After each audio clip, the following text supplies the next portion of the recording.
C'est un plaisir d'être parmi vous parce que quand même les liens que j'ai créés depuis très très longtemps avec Serge Prou, qui est peut-être en ligne, je ne sais pas, mais bon, que je voudrais saluer de toute façon parce que c'est un ami très cher et puis une collaboration qu'on a eue parce que précisément Serge était aussi au démarrage de toutes ses études sur le numérique. Donc effectivement, on était les quelques-uns comme ça à se connecter, surtout dans l'univers francophone en plus.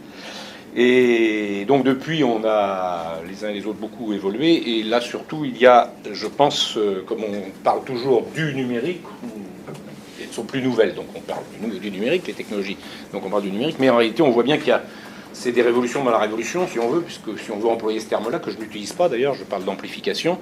Et là, il y en a quand même une qui, dans les années 2010, va nous marquer, et nous marque, c'est ce qu'on appelle quelquefois le big data, ce que d'autres appellent l'intelligence artificielle, ce que je préfère d'ailleurs plutôt appeler le machine learning, mais qui de fait percute à peu près tous les domaines. À nouveau, on a pu dire qu'il y a eu l'époque des réseaux sociaux, avant il y avait l'informatisation, etc. Donc tout ça, ce sont des choses qui sont en permanence, qui demandent une révision constante, et je pense que celle-là, elle est importante. Pourquoi ? Parce que je pense qu'on est dans une ère de quantification nouvelle. Alors, si vous voulez, c'est toute la question, c'est de savoir quel est le bon niveau, parce qu'il y a tellement d'éléments de ces transformations qu'on pourrait prendre en compte.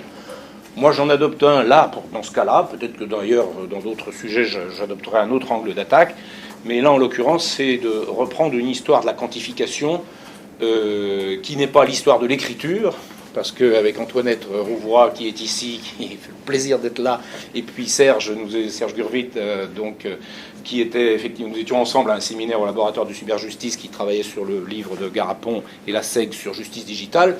L'ancrage de tout cela, pour eux, c'était l'écriture, et puis alors l'écriture même quasi mésopotamienne, enfin non, grecque, avec la cause, etc. Mais bon, je nie pas, c'est très très important, je veux dire, ces sources-là, mais le problème, c'est d'avoir les niveaux d'analyse qui nous permettent de comprendre ce qui se passe précisément, empiriquement. Hein. Tu l'as noté, j'ai quand même un souci empirique constant, donc plus je peux me connecter à des grands esprits philosophiques comme Antoinette ou autres, je suis content, mais en même temps, j'essaye d'être raccroché le plus possible à ça. Et pour rendre compte de ça, je pense que la quantification est un bon cadre, c'est-à-dire de dire qu'on est dans une nouvelle époque de quantification et que de ce fait, il y a toutes nos pratiques sociales, bien entendu, qui sont bouleversées, mais aussi les pratiques de réflexivité d'une société en général sur elle-même, c'est-à-dire comment elle se quantifie et comment ça lui l'aide à voir ce qu'elle devient, d'une part, et puis comment les sciences sociales jouent un rôle là-dedans, puisque de fait, nous étions supposés quand même jouer un certain rôle qui, en l'occurrence, est remis en cause, je pense, est remis en cause non pas du genre...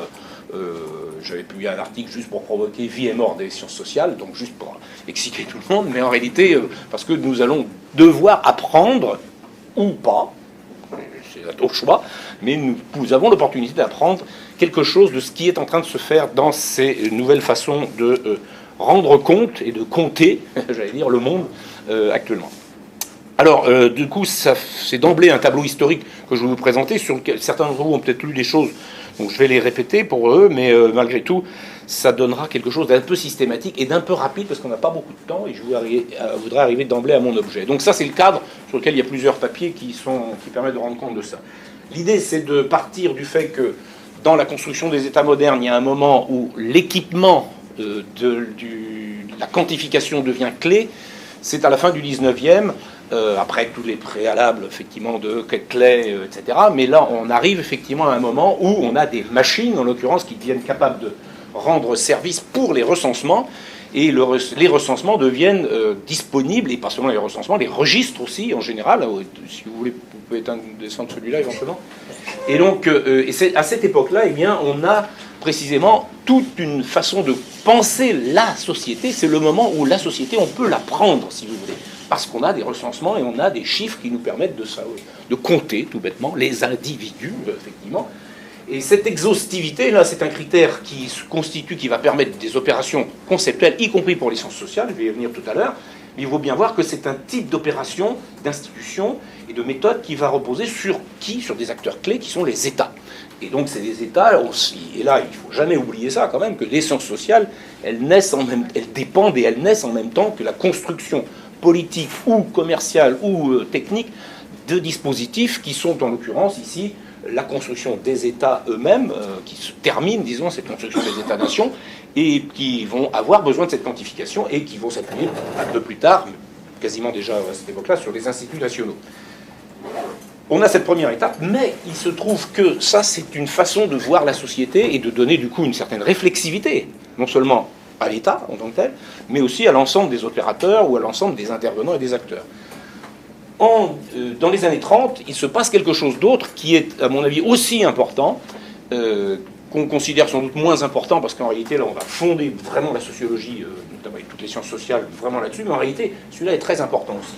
C'est-à-dire qu'à ce moment-là, on commence, parmi les statisticiens, à accepter l'idée de l'échantillonnage. Alors on se dit, ça paraît évident. Ben non, ça a mis du temps. C'est-à-dire que c'était quelque chose, une idée qui a été proposée à la fin des années 1800, et puis en réalité, c'est seulement en 1930 qu'on l'accepte. Je ne rentre pas dans les détails sur pourquoi et comment on l'accepte, mais on finit par construire donc ce critère de représentativité, qui suppose évidemment un recensement et une population de référence, mais qui n'est pas gagné, y compris dans l'esprit des statisticiens.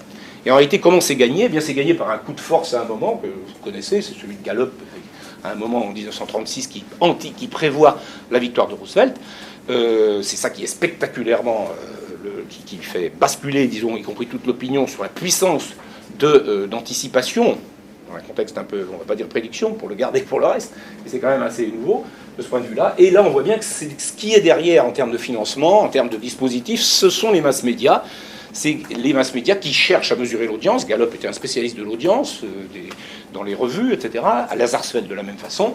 Et puis, ce sont petit à petit des instituts de sondage qui vont construire. C'est plus du tout le même monde, vous voyez, hein, c'est pas la même chose. Et qu'est-ce qui émerge avec ça ? C'est ça qui est très important. C'est que du coup, on peut saisir quelque chose, bien entendu, dont on parlait déjà, l'opinion.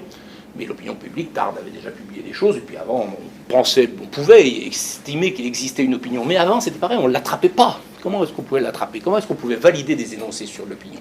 Là, on a un dispositif archi-critiquable. Hein. Alors moi, c'est facile de démolir complètement les sondages. Je l'ai fait pour les mesures d'audience notamment, mais c'est pareil pour les sondages, il n'y a pas de problème. La même chose pour les recensements aussi d'ailleurs, hein, parce que quand vous comparez les recensements d'un État à l'autre, vous dites, on a des problèmes d'ailleurs pour les recouper, parce que c'est pas du tout les mêmes catégories, il y a des constructions, il y a des biais, il y a des façons de le faire, mais on apprend à faire avec, et quand c'est bien construit, eh bien ça finit par vivre de sa vie. Et puis voilà, bon après on le révise quand même, il y a la critique qui continue, puis là il a fallu des années pour commencer à se dire, on arrive à avoir quelque chose, on arrive à avoir quoi ? L'opinion, une opinion, c'est-à-dire un construit qui vit de sa vie parce que précisément on a des outils pour faire comme si il existait indépendamment des expressions individuelles. Mais l'important c'est qu'il repose quand même sur des expressions individuelles. L'époque qui est la nôtre n'est plus la même. Alors on a tendance à dire, bah oui mais maintenant il y a plein d'opinions partout dans les réseaux, donc c'est la même chose, c'est de l'opinion, etc. Non, pas du tout. Alors j'aimerais qu'on arrête de dire qu'on capte de l'opinion sur les réseaux sociaux. Parce que sinon on mélange tout. Bien entendu, c'est un rapport avec des expressions. D'accord, oui, ok, il y a des gens qui s'expriment. Mais le problème, c'est que l'opinion publique, elle a été construite avec ce dispositif méthodologique. J'emploie le terme dispositif même délibérément, à la limite au sens de Foucault. Il n'y a pas de problème pour moi de ce point de vue. Mais ici, on a effectivement un nouveau dispositif et une nouvelle ère de quantification qui émerge. Avec quoi ? Avec des traces qui sont, je vous dirais, bah oui, mais c'est produit pas du tout dans les mêmes conditions, c'est pas scientifique, je sais pas quoi. Ben oui, mais enfin, c'est à peu près pareil, c'est-à-dire c'est des critères qui sont encore émergents. Alors là, je l'admets, c'est un peu le bazar. Tout ramasse des traces dans tous les sens, on ne sait pas ce qu'on mesure, etc. Complètement vrai. Mais en même temps, ça prolifère, et du point de vue, notamment, du marketing et des marques, en l'occurrence, ça marche. Ça marche, c'est-à-dire que ça ne veut pas dire pour ça que c'est plus vrai, fondamental, démontré, tout ça, c'est pas le problème. L'important, c'est que ça marche au sens, ça performe le marché et ça met en mouvement des acteurs essentiels qui sont liés à cet ensemble du capitalisme financier numérique, comme je l'appelle, mais comme je l'appelle d'autres. Et donc, on travaille sur des traces. Donc, c'est plus seulement des expressions, parce que il y a des expressions dedans aussi, il y a du verbatim, il y a des choses comme ça, mais en réalité, il y a aussi beaucoup de traces de très faible niveau qui ne sont même plus du tout en rapport avec les propriétés des individus qu'on pouvait collecter ici, ou des expressions qu'on pouvait avoir là. C'est-à-dire un clic, ça suffit, et ça y est, c'est une trace. Donc qu'est-ce que c'est que ce régime de quantification qui a dispersé en petits éléments tout ce qui peut constituer nos activités humaines?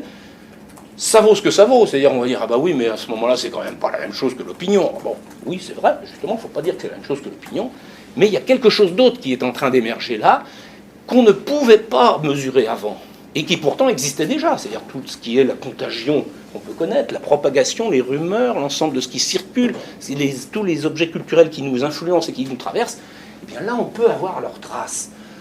C'est pas gagné, c'est pour ça que je dis que là je suis en train de faire un programme, si vous voulez, d'une certaine façon, parce qu'actuellement ce sont ces traces, ces vibrations, d'une certaine façon, de nos attentions et de nos activités, elles sont entièrement captées par les marques, pour les intérêts des marques, et les opérateurs, c'est les plateformes du web. Et vous doutez bien que c'est pas si simple que ça. Donc l'idée, c'est ça le tableau général. Je le présente un petit peu plus en détail sur le plan de la validité pour les sciences sociales que ça demande, que ça propose.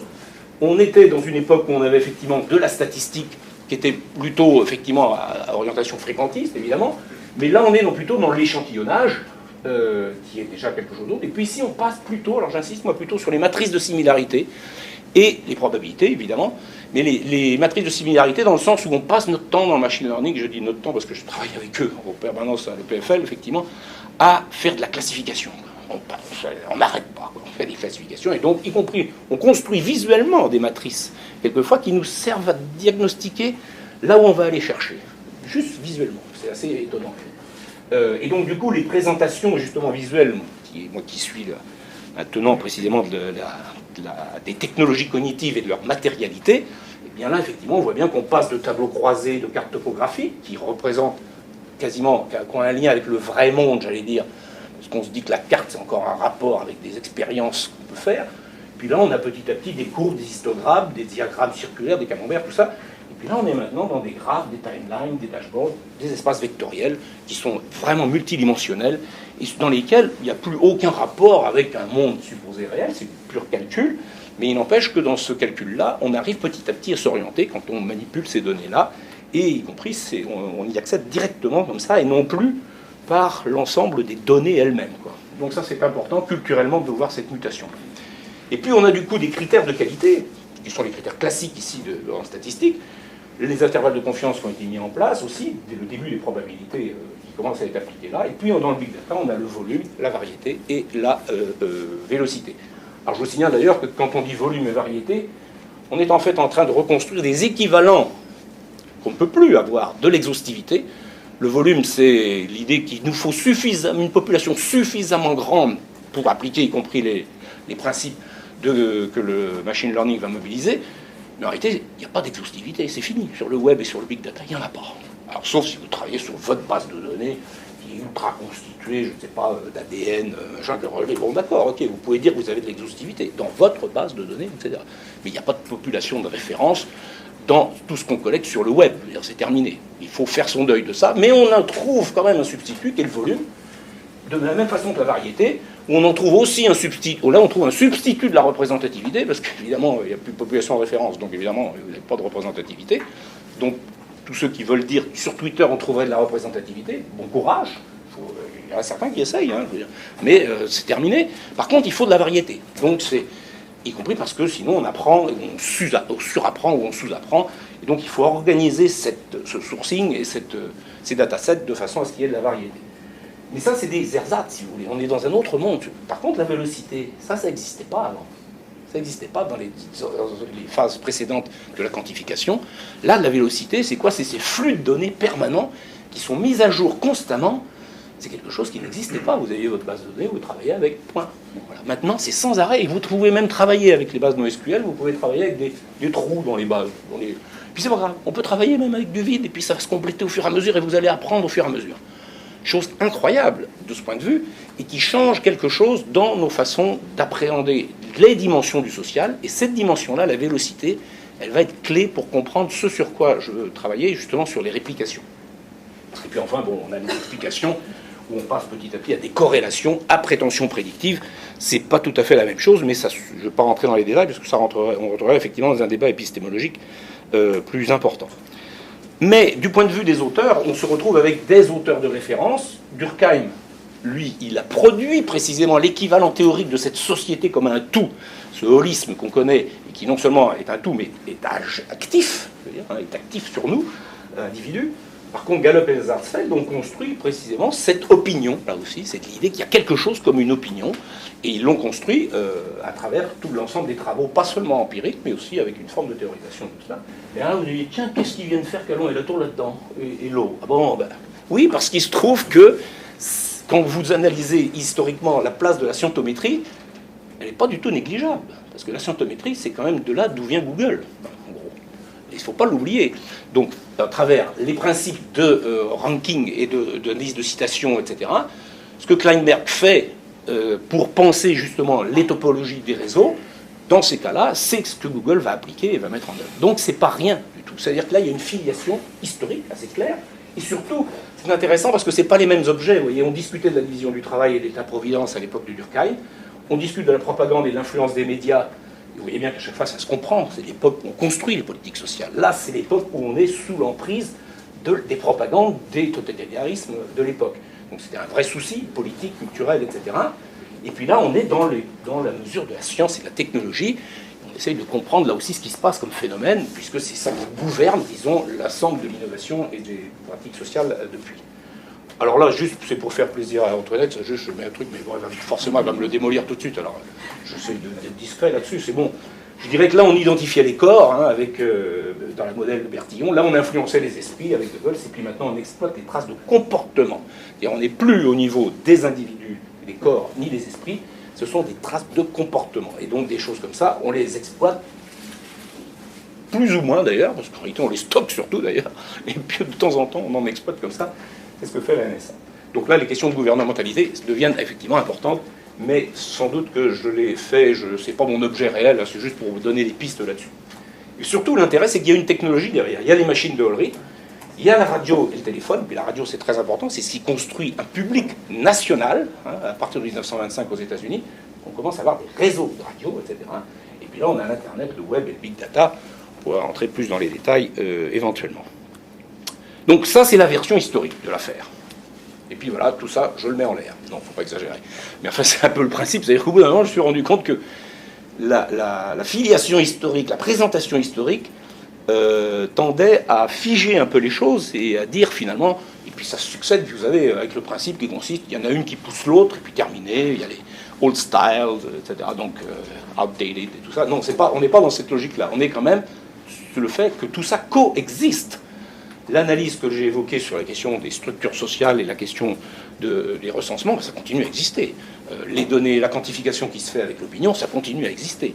Et désormais, il y en a une autre. Donc mon idée a été de rendre compte, en faisant ça, qu'en réalité, c'était pas seulement historique, c'est qu'en réalité, on a toujours eu une distribution d'agentivité, malheureusement pour le mot français, parce que bon, agency, ça marche mieux, mais je ne sais pas comment le faire autrement. L'intérêt, c'est le mot distribution.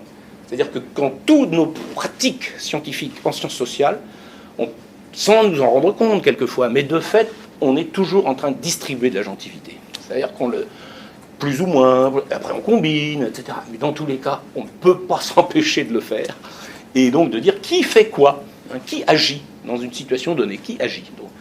Et l'intérêt pour moi, c'est de dire qu'en réalité, nous sommes obligés d'admettre cela, cette diversité des agissants, des différents types d'agents. Et que l'important, c'est de l'admettre, de voir que maintenant, il y a de la quantification et des systèmes techniques pour équiper tout cela. Jusqu'ici, il n'y en avait que deux qui étaient équipés. Celui de la société, qui était agissante, c'est quand même complètement agissante. Celui de l'opinion, qui agit. Maintenant, l'opinion, alors on dit... je ne sais pas comment vous voulez que vous parlez effectivement ici, mais enfin, nous, chez nous, c'est toujours la France. Alors, c'est les Français, puis quasiment la France qui pense que... Vous voyez, allons-y. Donc ça agit, quoi, voilà. Et donc ces éléments-là, ça finit par faire quelque chose, même si après on peut tout déconstruire et dire mais non, tout ça c'est des fictions. Oui, mais ça finit par faire quelque chose, parce que c'est ça qui circule, et on vit avec, y compris dans le sens commun, avec cette idée que oui, il y a quelque chose, il y a une opinion qui est en train de se former, qui agit sur les uns et les autres. Sauf que la troisième, on ne l'avait pas jusqu'ici équipée. Et là, maintenant, elle est équipée. C'est-à-dire tout ce qui circule, et je vais vous expliquer ça un petit peu plus.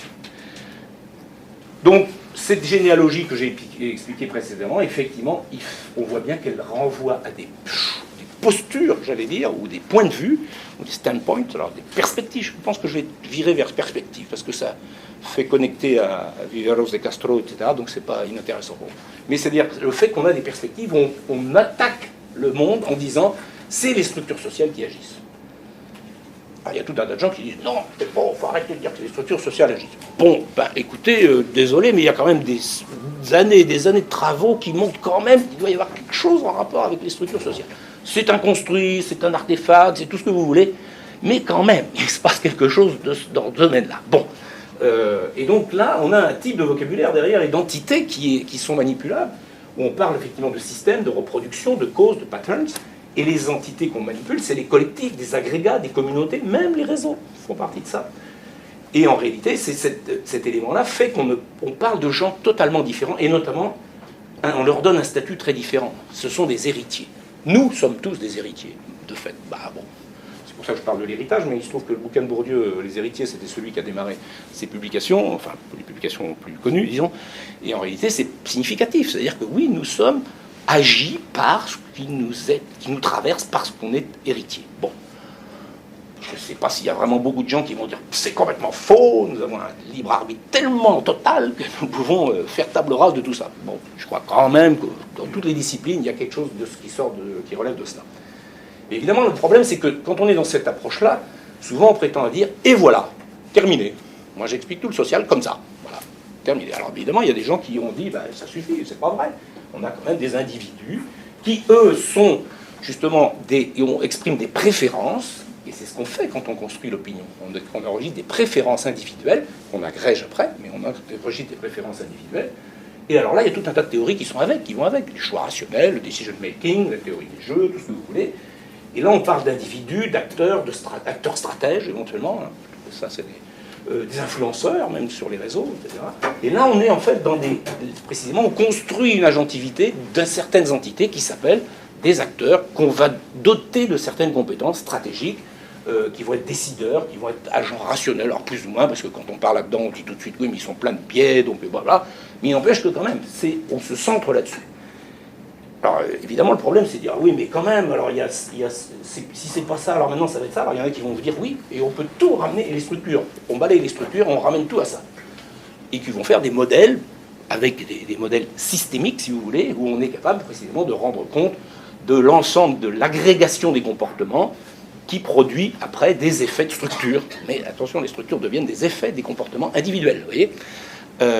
Et dans certains cas, je pense que c'est pas complètement idiot non plus, c'est pas faux non plus, c'est intéressant. Sauf qu'évidemment, il y a une bataille féroce entre les deux. On a passé toute notre vie, quand on est étudiant, on en prend plein la figure d'un côté ou de l'autre, parce que sinon, si vous êtes dans l'individualisme méthodologique, qui est ici, eh bien, vous êtes démoli par les porteurs des structures, et donc sur le holisme, d'une façon ou d'une autre, et vice-versa. Donc cette guéguerre-là, elle a continué, elle continue d'ailleurs, et puis vous avez toujours tout un paquet d'auteurs qui vous disent non, vous savez, il faut faire un petit peu des deux, et puis c'est un petit peu, il y a de la boucle, il y a du compromis, etc. Blablabla. Et donc vous avez plein d'auteurs, je sais pas, Giddens, même Elias, tout ça, bon, ils passent leur temps à faire retisser les choses. Ça se comprend, parce que sinon, vous vous rendez compte de choses très axées. Le problème, c'est que quand on mêle les deux, de mon point de vue, on ne clarifie pas la question des méthodes. Or, quand on veut analyser les structures, eh bien, on a un équipement méthodologique. On est équipé avec des données, avec des techniques, avec un certain nombre d'angles d'attaque. Et si vous voulez parler des individus, c'est tout à fait légitime, eh bien, c'est complètement autre chose. Et donc, faire les deux, c'est quasiment impossible. Donc, il se trouve qu'en général, quand les gens veulent mêler les deux, ils sont quand même plutôt d'un côté, même quand ils ne le disent pas, ils sont quand même plutôt d'un côté, du côté de la méthode qu'ils emploient, qui va être massivement une méthode qui va mettre en avant plutôt le pouvoir d'agir des structures. Et évidemment, d'autres vont dire non, on va faire des entretiens, et puis on va rendre compte comment des histoires de vie, individuellement, les gens font des trucs. Ben oui, mais à ce moment-là, vous mettez les structures de côté, et puis ça ne me dérange pas, moi, c'est pas un problème. Et le problème, c'est qu'on ne peut pas dire qu'on fait tout comme ça à la fois, parce qu'on a, et c'est ça un point de vue de sociologie des sciences, puisqu'ici c'est quand même le domaine de votre labo, on ne peut pas se passer d'un point de vue, et les méthodes que l'on adopte sont porteuses et intrinsèquement dans la techno, dans la façon de désigner les entités qu'on manipule, elles les portent. Donc il ne faut pas se tromper d'ailleurs et faire croire qu'avec des entretiens on peut faire des analyses de structure ou des choses comme ça. Eh ben non. Bon, c'est pas grave, on fait autre chose, c'est pas très grave. Ah, bon, c'est des méthodes différentes.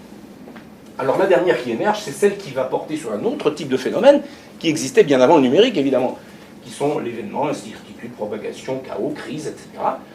Et l'intérêt, c'est qu'à ce moment-là, est-ce qu'on est capable, c'est mon pari, de dire, est-ce qu'on est capable d'admettre qu'on peut leur donner aussi une forme de pouvoir d'agir, une agentivité, et de dire que oui, il y a des idées qui circulent, indépendamment du fait qu'il y a des gens, bien entendu, qui les portent, il y a des médias qui les portent, il y a des structures sociales qui les portent, oui, d'accord. Mais il se trouve que ces idées-là, elles traversent, elles circulent, elles ont un pouvoir d'agir particulier dont il faut surtout pas dire que du coup, qu'on efface tout le reste. Non, au contraire, elles ont leur domaine. Et si on rend compte de ça, et qu'on oublie ça, on rate quelque chose. Notamment quand on voit des phénomènes classiques de, je sais pas, de panique boursière d'un côté, ou bien du rumeur, etc. Vous ne savez plus dire où sont les individus, vous ne savez plus dire où est la structure, vous ne savez pas. Puis, ça circule, vous ne comprenez rien, quasiment. Sauf si vous adoptez le fait que oui, la rumeur circule. Elle circule. Et donc, elle a quelque chose là qui mérite d'être pris en compte, avec les limites qui sont nécessaires. Mais c'est un point de vue méthodologique, c'est tout. C'est une façon de découper le réel sans prétendre qu'avec ça, on rend compte de la totalité. Et là, on est en réalité, c'est intéressant, parce que c'est ce que dit Daniel Dennett quand il dit effectivement une bibliothèque, c'est juste un cerveau de chercheur. Pour une bibliothèque, c'est juste un moyen de refaire une bibliothèque. Donc il dit, terminé, le cerveau c'est juste un média pour passer, et la bibliothèque vit sa vie. Enfin bon. Et donc c'est volontairement provocateur, si vous voulez, et c'est intéressant parce que ça nous permet de voir quelque chose de nouveau dans la façon dont le social fonctionne. Donc on devient à ce moment-là des véhicules seulement. On est traversé, et puis on répète. On a entendu quelque chose, on le répète, qu'est-ce qu'on a fait? Alors quelquefois on l'a fait en transformant, c'est pour ça que je parle de réplication, mais quelquefois c'est juste, bon, on l'a repassé. Ben voilà, la rumeur a circulé, par exemple. Alors l'intérêt, c'est que justement, ah tiens, l'image est disparue, c'est pas grave. Et donc, en réalité, ce qui suffit de revenir, et là on est dans les STS complètement, c'est de dire effectivement, nous avons les sciences de nos outils, et il faut bien admettre, accepter, faire son deuil, j'allais dire, du tout de ce point de vue-là, et que les méthodes adoptées, eh bien, elles ciblent une agentivité, et pas plusieurs à la fois. Donc de fait, elles nous orientent dans un sens. Bon. Et c'est comme ça, je veux dire, c'est pas, on n'est pas, faut faire ce deuil du tout, ça certainement, mais en même temps, il faut surtout être conscient de ce qu'elles font, les méthodes que l'on adopte, et donc, les aires de quantification que j'ai évoquées précédemment, les époques de quantification, elles deviennent importantes, parce que si vous faites avec le recensement, vous essayez de comprendre ce que les individus pensent, par exemple, il faudra vous lever de bonne heure, ça ne marchera jamais, ça. Bon. Et si avec le fait que vous avez des sondages d'opinion, vous essayez de penser l'évolution des structures démographiques, c'est pareil, vous allez avoir beaucoup de mal. Donc il y a des choses, des objets qui sont irréconciliables, les méthodes, les objets ne sont plus les mêmes.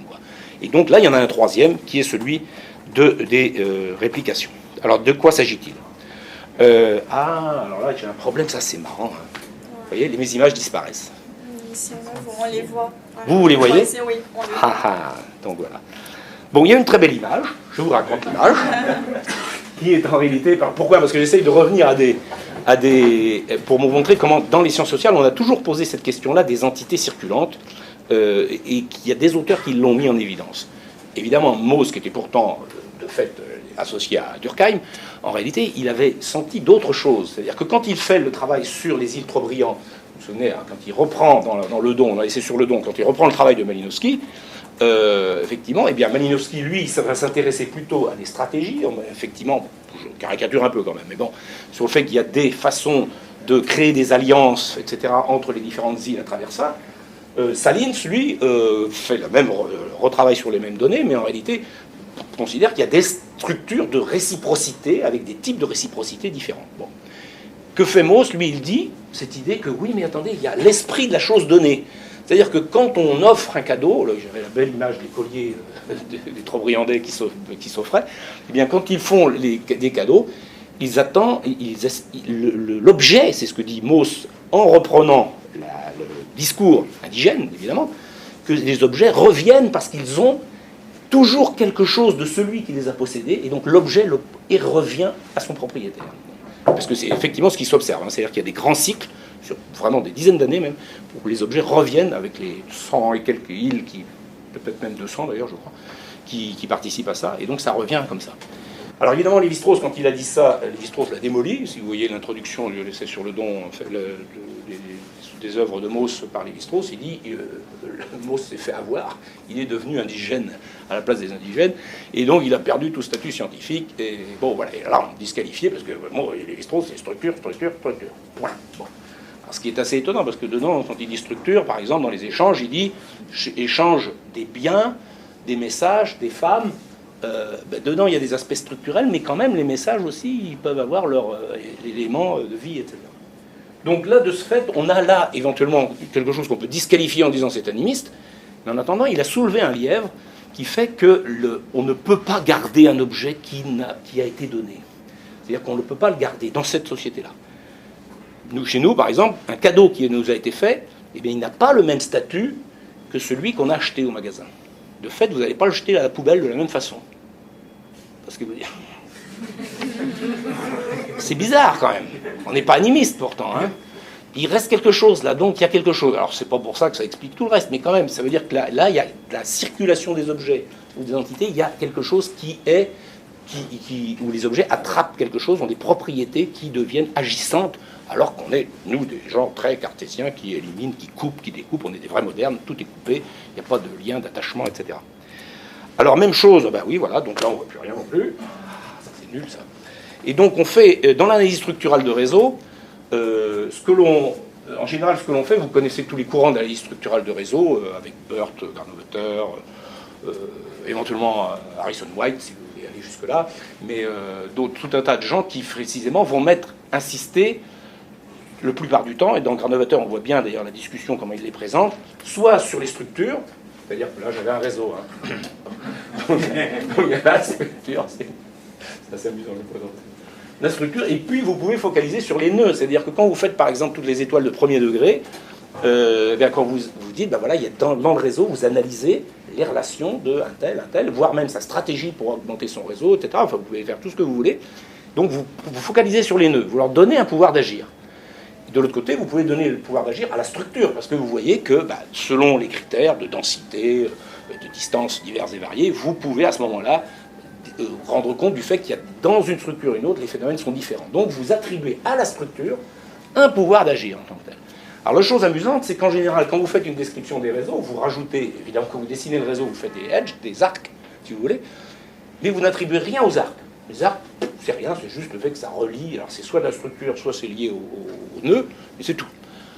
Mais jamais on ne parle, quasiment jamais, j'exagère, mais quasiment jamais on ne parle de ce qui circule. Qu'est-ce qui circule là? Non, ça n'existe pas comme pouvoir d'agir. Alors on dit, on fait des réseaux qui vont être portés sur, par exemple, l'innovation. Donc Coleman faisait des choses sur dire comment une innovation médicale circule, etc. Rogers, que j'ai connu, moi, donc j'ai travaillé, les diffusions d'innovation, c'était quand même quelque chose qu'on connaissait. Mais la propriété de l'innovation, ça n'avait pas grande importance, quoi. C'était juste le réseau ou les nœuds. Point. Et donc, de ce point de vue, il s'agirait de remontrer justement quelque chose, de reprendre ça et de dire qu'il y en a quelque chose d'autre. Alors évidemment, en général, on vous dit non, mais dans tous les cas, il y a forcément une structure sociale, donc laisse tomber. Et de toute façon, il y a un cerveau. Alors ça, c'est la critique qu'on m'a faite aussi, en disant oui, mais au bout du compte, il faut un cerveau. Oui, mais à ce moment-là, tu peux dire ça pour tout. Et absolument tout, donc ça veut dire que là, il n'y a plus de rasoir d'Occam du goût, tu as un gros paquet, tout vient du cerveau. Oui, mais je n'ai jamais dit que le cerveau n'existait pas, c'est pas le problème. Le problème surtout, c'est qu'il faudrait discuter sur ce qu'on entend par cerveau.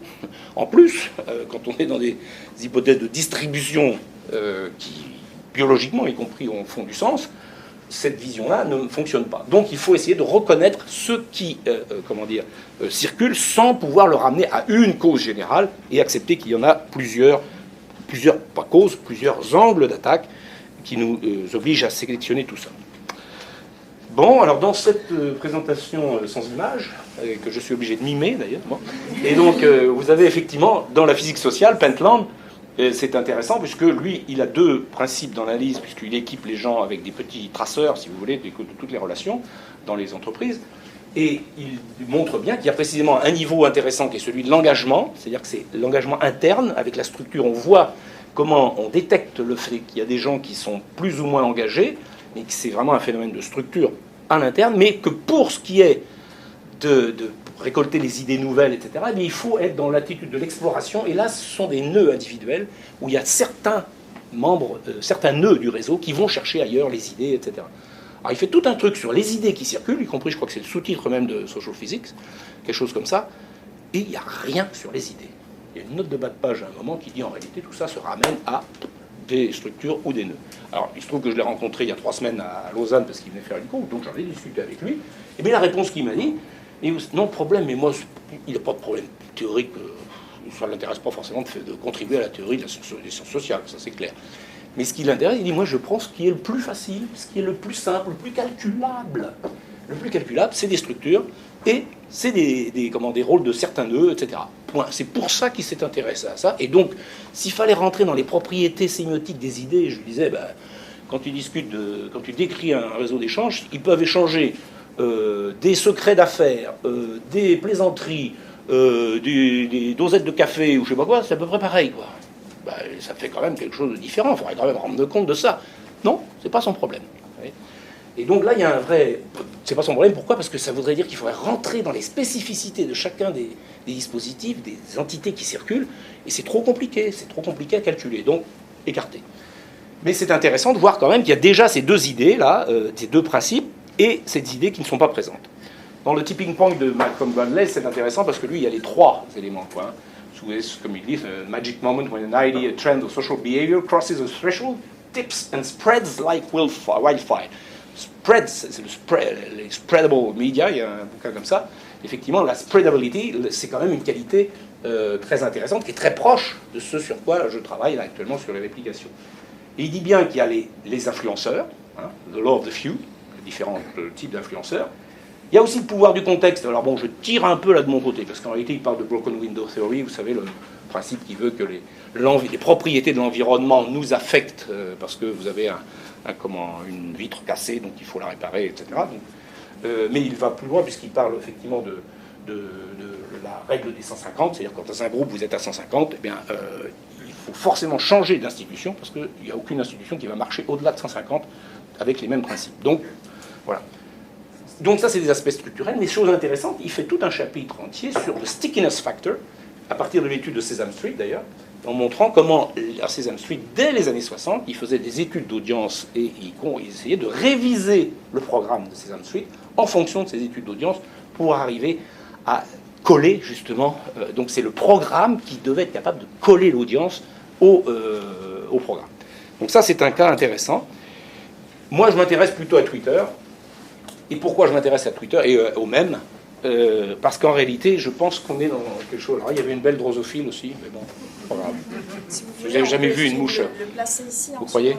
Bon, pour le moment, ça va. Pour le moment, c'est pas très grave. Vous avez beaucoup d'imagination, donc ça va.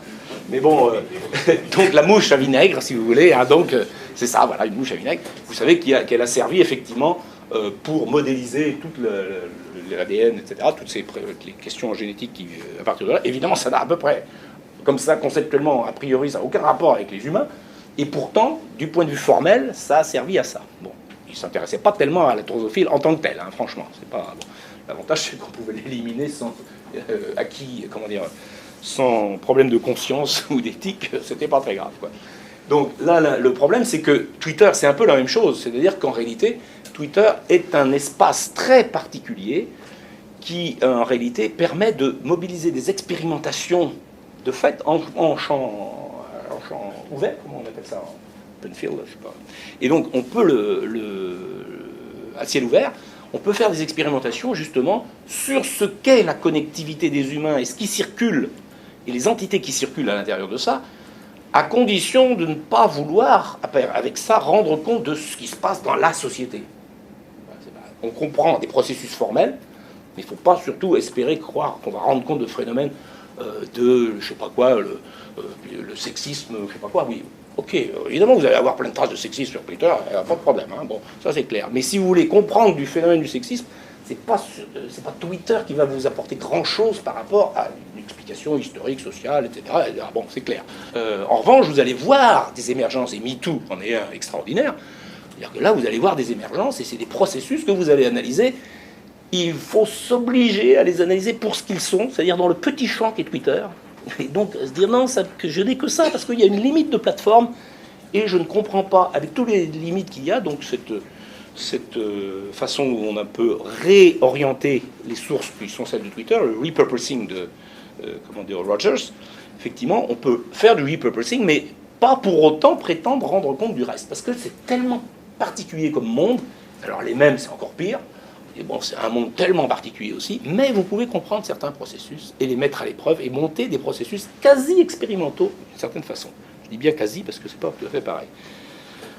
Alors là, ça commence à devenir embêtant. Là, bon, non, ça c'est pas très grave. Vous savez que Twitter a inventé le bouton Twitter justement en 2011, alors qu'avant il fallait copier les tweets et les remettre dans un autre tweet, et puis éventuellement ça permettait de faire un commentaire spontanément. Maintenant, on a construit des affordances pour faire de Twitter une machine à réplication. C'est fait pour ça parce que le business est basé là-dessus.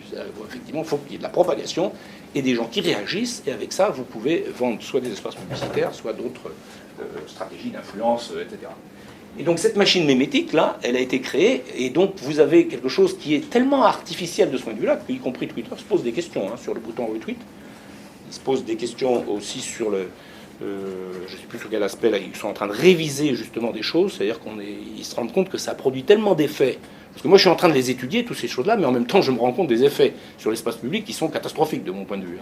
Donc, c'est pas pour ça que je vais dire, ouais, chouette, gardons tout ce qu'il y a, parce que c'est tellement un beau laboratoire pour les sciences sociales, ça du délire complet par ailleurs, mais moi, je veux le garder parce que c'est très bon. Non, il y a un vrai problème politique et culturel et d'effet sur l'espace public et l'attention collective qui mérite vraiment de le prendre au sérieux. Mais à côté de ça, c'est en même temps un laboratoire assez incroyable. Donc c'est pour ça sans doute que ça ne durera pas aussi longtemps d'ailleurs, parce que c'est quand même assez bizarre.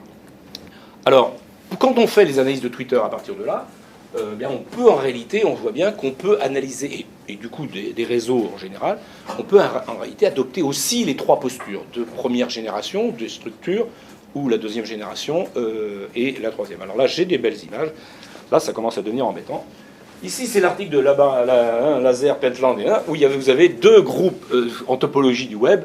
Vous faites à partir des liens hypertextes, vous construisez une topologie qui présente à ce moment-là des clusters. Et vous voyez apparaître, tiens, comme par hasard, dans leur article de 2009, les républicains et les démocrates sur leur site web qui sont tous connectés d'un côté avec des polarisations bien nettes, etc. Bon, chose classique. J'ai fait la même chose pour les positions du web dans le champ du livre. Et donc là, c'est effectivement, vous avez l'image est beaucoup plus belle, là, c'est dommage pour vous. Et vous avez effectivement des clusters, et vous voyez que le lien hypertexte, c'est une forme d'attachement préférentiel, qui est théorisé comme ça d'ailleurs, et donc il y a un attachement préférentiel qui génère des communautés. Alors est-ce que ça les crée, ça les fait, ça les transpose, etc.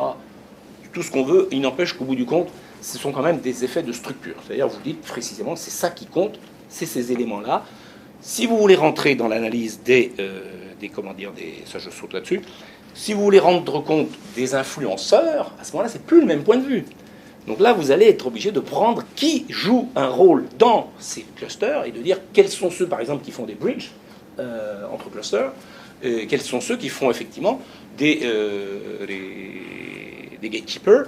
Et tout ça, c'est des choses qui vont être intéressantes parce que là, vous allez faire une deuxième type d'analyse, éventuellement quasiment avec les mêmes données, mais pas vraiment en réalité, parce que vous allez être obligé de centrer le réseau autour de ces nœuds, et à ce moment-là, vous allez voir comment ça se distribue derrière, et vous allez voir notamment comment, à partir du two-step flow, eh bien, on est passé à quelque chose qui est beaucoup plus éclaté, mais le two-step flow était le début de la pensée, justement, du rôle des influenceurs, et donc de ces individus stratèges, mais qui ne sont pas stratèges en réalité. Après, on a écrit qu'ils sont stratèges, mais ils jouent un rôle qui leur est spécifique, ce que disait Katz et Lazarsfeld en montrant que, effectivement, on s'adresse pour certains sujets, on est sous l'influence de certains.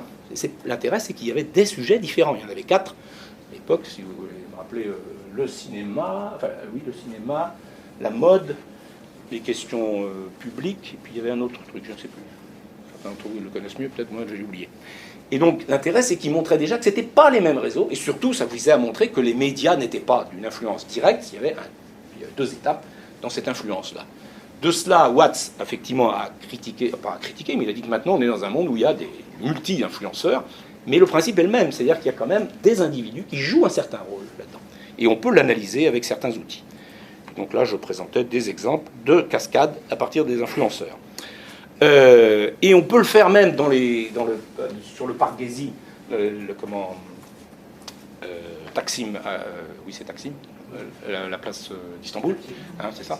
Donc effectivement à Taksim, il y a eu des analyses qui ont été faites pour montrer comment le mouvement social tel qu'il se passe sur Twitter, eh bien on voit comment certains utilisateurs ordinaires deviennent des influenceurs. Donc cette trace est bien faite, ces papiers-là, et donc ça c'est intéressant. C'est-à-dire bon, on peut tout à fait faire une analyse 2G, pas représentative de quoi que ce soit, c'est pas le problème. Et vous êtes capable de pointer le fait qu'il émerge des influenceurs d'un certain type, etc. Alors moi, ce qui m'intéresse, c'est plutôt le pouvoir d'agir des entités qui circulent, donc des propriétés sémiotiques des messages quand on est sur les réseaux numériques, mais on peut le faire aussi pour les objets. Et en l'occurrence, il y a tout un travail sur le titre. Il y a un article que j'utilise à propos de Reddit, et qui, évidemment, là, il n'y a même plus les graphes ni rien, donc là, ça commence à être la panique. Si vous voulez, là, je peux juste brancher pour que les gens Vous puissent croyez le voir, ouais. Ça va marcher? Ouais, je pense. Oui, mais c'est pas le même. Vous avez un adaptateur? Celui-là, c'est pas le bon. Hein. Ah, mais je pense Non, ça c'est pour... attention, on est dans le monde Apple ou dans le monde Microsoft. Hein, sinon, ça va pas. Ah, c'est juste ça. C'est Windows. un HDMI. C'est une HDMI, oui. J'ai un adaptateur. Ah ben voilà. Et donc l'idée, c'est de montrer que quand on fait ce type d'analyse du pouvoir des titres, par exemple, dans l'article montre bien comment il y a certaines propriétés du titre qui vont en réalité lui permettre de se propager plus que d'autres. Donc là, c'est toujours comparatif, c'est pas absolu.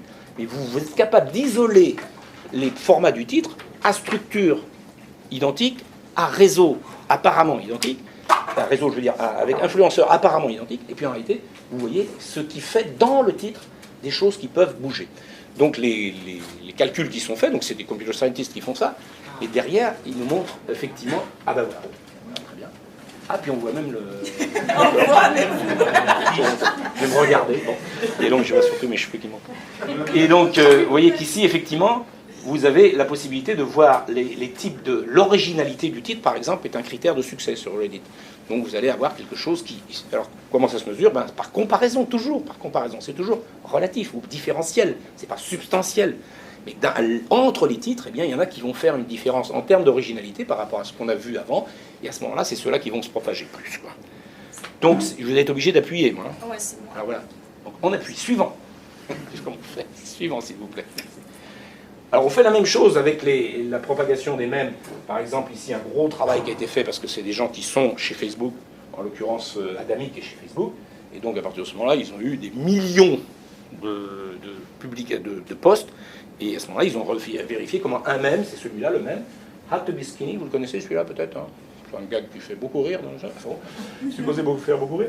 Donc, notice that your body is covered in skin. Say, wow, I'm skinny. Congratulations, you are now skinny. Bon. Et donc, ce genre de gag, ça se reproduit, mais alors, c'est extraordinaire parce que justement, ça génère des cascades. Et donc, l'analyse qu'ils font, c'est d'essayer de comprendre qu'est-ce qui fait, dans quelles conditions ça va générer des cascades plus importantes que d'autres. Et donc là, vous voyez, c'est des cascades, il y a des sources différentes, et puis après, on voit leur réplication sur quasiment un an, quoi. Merci. Et on voit bien qu'en réalité, celui qui démarre très très fort, il y aura peu de réplication par la suite. Celui qui démarre assez faible, il y a assez peu de chance, mais celui qui démarre moyennement, eh bien, il va être capable d'aller gagner d'autres publics après coup, quoi. Alors pourquoi j'insiste là-dessus? Parce que ça, eux, ils s'intéressent pas tellement aux propriétés du message, vous voyez, c'est pas la même chose. Ils s'intéressent aux propriétés de la propagation. Et donc là, il y a quelque chose, une deuxième dimension qu'il faut prendre en compte. C'est pour ça que je dis qu'effectivement, il faut avoir à la fois le contenu, je veux dire les propriétés du message, et les formats de la propagation, les formes de la propagation. C'est les deux aspects qui vont faire une science des réplications ou permettre de comprendre qu'est-ce qui fait qu'au bout du compte, ça revient et ça a des chances de se reproduire, etc. Alors là, on était dans un cas de mème qui fait que de la pure viralité, c'est-à-dire que ça se reproduit à l'identique. Il n'y a pas de transformation, hein. Donc on n'a pas de dérivation au sens mémétique du terme, et donc on n'est pas vraiment dans les réplications au sens général. Et ça me permet de mettre en évidence l'importance de la forme même de la propagation. Là où c'est intéressant, c'est que des gens, comme par exemple pour travailler sur les fake news, où tout le monde débat partout sur les fake news, etc., il y a eu un article quand même qui était très, très, très intéressant dans Science, que je dis des bêtises, vous connaissez mieux que moi peut-être, bon. Et donc qui était au début 2018, qui montrait qu'en réalité, le problème n'est pas tellement la vérité intrinsèque du message, parce que ça, on peut en discuter à longueur de textes, de pages, de journaux, mais en réalité, on est intéressé par le fait qu'il y a un novelty score. Donc ils ont inventé ce score-là, mais parce qu'ils ont mesuré que qu'est-ce qui génère de la propagation des fake news, c'est le novelty score. Et si on peut voir effectivement ce que c'est effectivement le fait qu'à ce moment-là, que ce soit dans la profondeur, c'est-à-dire le fait que vous allez très très loin en termes de gens qui sont touchés, dans le volume, le fait que ça monte très fort, etc., ou le fait que ça va très rapidement, c'est-à-dire que là, vous restez sur ça c'est des secondes, et donc là vous êtes effectivement que ça se propage à grande vitesse pour une certaine profondeur. Tout ça, à chaque fois, est lié au novelty score,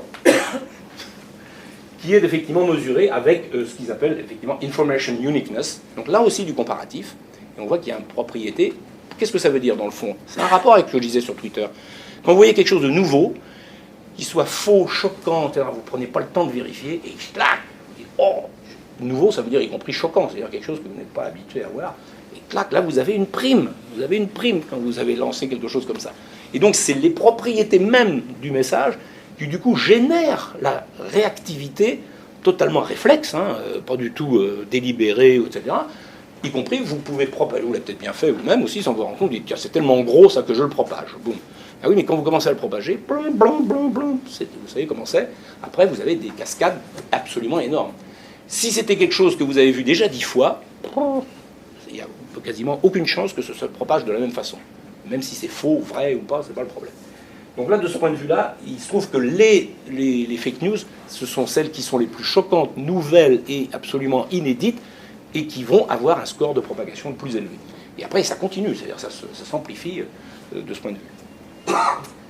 Donc vous connaissez peut-être cette courbe aussi du mean tracker de Leskovec et Kleinberg en 2009, sur la campagne Obama. Et là, par contre, ce qui est intéressant là-dedans, c'est qu'on mesure les citations, comment elles sont reproduites, mais surtout, slide suivante, on est capable de suivre, c'est pas si simple que ça, hein. Moi j'ai essayé de le faire à l'EPFL, j'ai pas réussi à reproduire leur expérience. Mais on est capable de suivre les transformations d'un même message, qui fait qu'il y a une partie du message qui est réécrit et qui pourtant continue à vivre et qui, dans certains cas, explique pourquoi il survit, ce qui est la règle de base de la sélection, y compris. Effectivement, vous vous adaptez et vous transformez. Et il n'y a pas seulement un effet de propagation pure, mais il y a un effet de traduction, de réinvention, etc. Donc là, on se retrouve avec quelque chose qui, du point de vue analytique, est intéressant. Merci.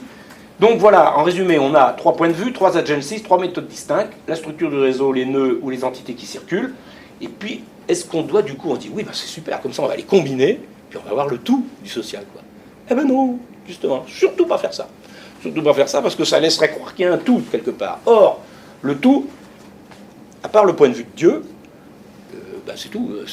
Il y a peut-être parmi vous quelques gens qui peuvent prétendre l'adopter, mais en dehors de ça, c'est pas du tout le... Oui, vous... D'accord. Vous êtes candidat pour le point de vue de Dieu.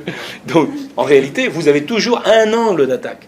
Vous avez toujours un angle d'attaque qui, dans le fait, avec les méthodes que vous appliquez, va découper le monde. Bon, et puis voilà, on fait des activités, on fait de la science, donc on découpe, forcément. On découpe. Alors évidemment, ça n'a pas le pouvoir de, par exemple, un romancier qui va être capable de faire comme s'il reconstituait le tout. Et l'expérience esthétique, c'est ça qui est extrêmement puissant. Évidemment, c'est un point de vue aussi. Mais vous avez l'impression d'attraper le tout, quoi, d'une certaine façon. Parce qu'il reconstruit le monde complètement, mais ça fait comme s'il avait reconstruit le monde en entier. Donc il faut accepter que nous ne sommes pas des romanciers, en tout cas moi sûrement pas. Et donc à partir de ce moment-là, nous avons une obligation de rendre compte de comment nous découpons et de quel point de vue nous le faisons, et d'avancer sur l'un ou l'autre, petit à petit, sans prétendre que parce qu'on met des algorithmes dans l'affaire, eh bien, on a de fait déjà des entités clairement bien définies, parce que ça c'est le problème quand on travaille avec les computer scientists. Ils sont effectivement, ils se posent pas trop de questions sur les points de départ de leurs mesures, hein. Les catégories qu'ils mobilisent, ça va de soi, hein. C'est souvent le taken for granted, ça va. Donc nous, au moins, ce qu'on peut apporter, c'est au moins de dire non, on va rediscuter pourquoi, qu'est-ce qu'on est en train de mesurer, etc. Et donc on va essayer de faire quelque chose qui est un peu plus réflexif de ce point de vue-là, mais c'est pas ça qui va nous donner une puissance de description du monde absolument totale, etc. Et donc on est effectivement dépendant de la plateforme, comme je le disais à propos de Twitter. On parle de nationalisme méthodologique, si vous voulez, c'est le cas pour les recensements. On est dans du nationalisme méthodologique, hein. Vous connaissez l'expression de Sassen, de Beck et d'autres, etc. C'est du nationalisme méthodologique. qu'on oublie souvent. Hein. C'est-à-dire les gens qui travaillent sur les structures, ils oublient souvent de rappeler qu'ils sont en train de penser dans des catégories nationales. Bon.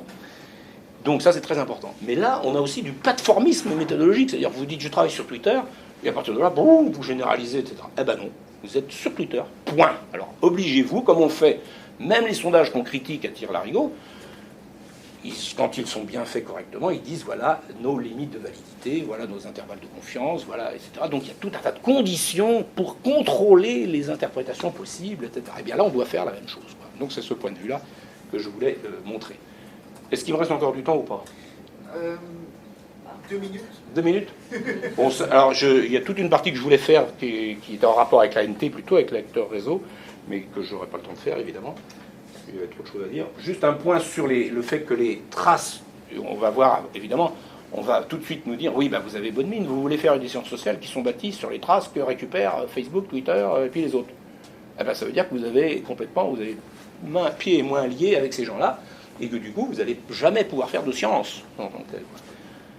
Alors, d'une part, je dis, oui, ça c'est vrai, vous avez raison, il y a un problème. Qui est-ce qui capte ces traces? Les plateformes. Qui les commercialise? C'est eux. Qui les analyse? C'est eux. Et qui est responsable éditorial? C'est les autres.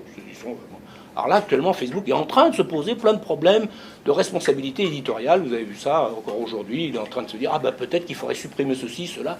Ah mais il va falloir l'assumer là, alors, il va falloir y aller. Vous êtes un média avec toutes les responsabilités éditoriales déclarées, etc., qui sont celles-là. Mais en général, la pratique courante, c'est de s'excuser. Donc c'est pour ça que la devise qu'il y a maintenant, c'est Rough Consensus, Running Code and Apologies. Le code court, et puis on a fait une erreur, donc on s'excuse. Voilà.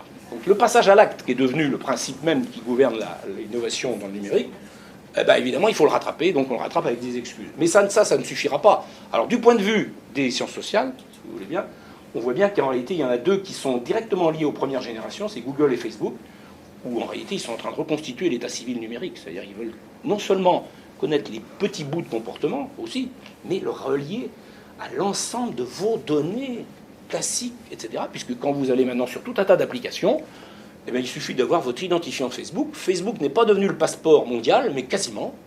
Donc au bout d'un moment, c'est dire, et quand vous rentrez aux États-Unis maintenant, vous pouvez même déclarer vos comptes de réseaux sociaux. Incroyable. Et donc à partir de ce moment-là, au bout d'un moment, on vous dira, ah ben ça va, vous êtes certifié par Facebook, entrez donc.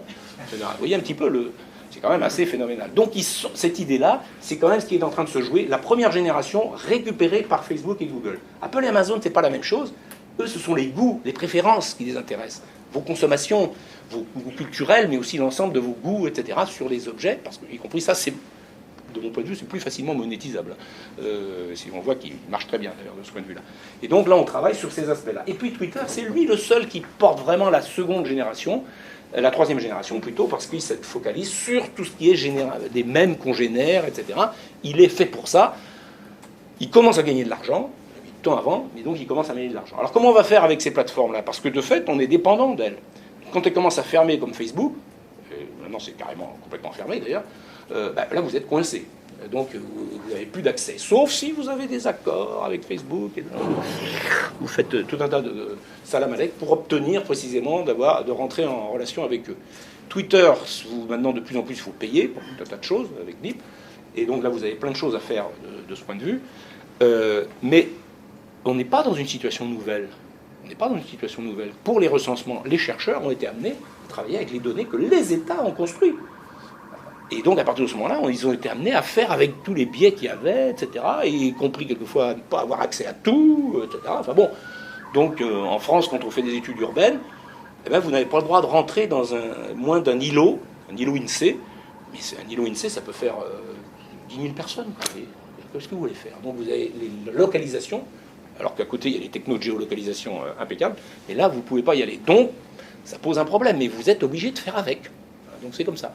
Même chose pour les sondages aussi, vous êtes obligé de vous compromettre, comme diraient d'autres, avec des instituts de sondage qui font dans des études multi-clients, qui vont glisser vos questions dans le panel qu'ils ont sélectionné, pour le panel qu'ils ont sélectionné. On a fait ça tout le temps. Donc le problème, c'est qu'il faut être capable de savoir jusqu'où on va, comment est-ce qu'on arrive à reconstruire une obligation, j'allais dire d'intérêt général ou de service public, pour ces plateformes-là, en leur disant vous êtes obligés de nous donner accès à un certain nombre de choses, puisque c'est la société qui se mesure en faisant ça. Donc vous êtes obligés de le faire, il va falloir vous obliger à le faire, c'est ce que j'appelle open traces, c'est pas open data, c'est pas les données personnelles non plus, c'est les traces. Il y a une partie des traces qui doit être disponible pour l'analyse en permanence. Mais sinon, eh bien, effectivement, on aura tout un pan d'activité humaine qui sera et qui génère une réflexivité pour ces firmes, mais on n'a plus accès. On ne sait pas. Alors qu'on peut comprendre beaucoup de choses. Moi, j'en suis persuadé. Pas tout le social. Hein, attention, c'est pas le problème là encore, mais certains aspects du social, certaines dynamiques qui sont intéressantes. Et donc après, eh bien, je voulais présenter, je termine juste pour vous dire ce que vous ne verrez pas, c'est la façon du point de vue qualitatif, comment on peut faire pour inventer la même transformation des méthodes qualitatives, et notamment en faisant l'acteur réseau, en faisant quelque chose qui soit non seulement qui étende les dimensions des données, les dimensions des datasets que l'on obtient, parce que c'est ça qu'on fait quand on fait de l'observation qualitative, on en rajoute des médiations, on rajoute toutes ces médiations, mais comment on peut aussi comparer les types de médiations pour les rendre précisément, non pas forcément directement calculables, mais au moins qu'on permette de vérifier que les énoncés de cas uniques que l'on a fait, des monographies que l'on fait, elles sont effectivement valides selon les situations, etc. Et à ce moment-là, on s'intéressera à des petites choses comme les codifications du code Munsell dans le topophile de Boa-Vista. On s'intéressera à ces codifications, comment elles circulent et comment, dans d'autres environnements, ça a été fait différemment. Et donc ça, c'est intéressant. Là, on a du coup des beaucoup plus petits objets. On raconte beaucoup moins de belles histoires que faisait Bruno Latour, parce qu'on fait effectivement des choses comparables et un peu plus réduites, si on veut justement construire les conditions de cette comparabilité. Voilà, excusez-moi, j'ai tout ramassé trop vite, mais voilà, on est un peu limité par le temps. Merci beaucoup.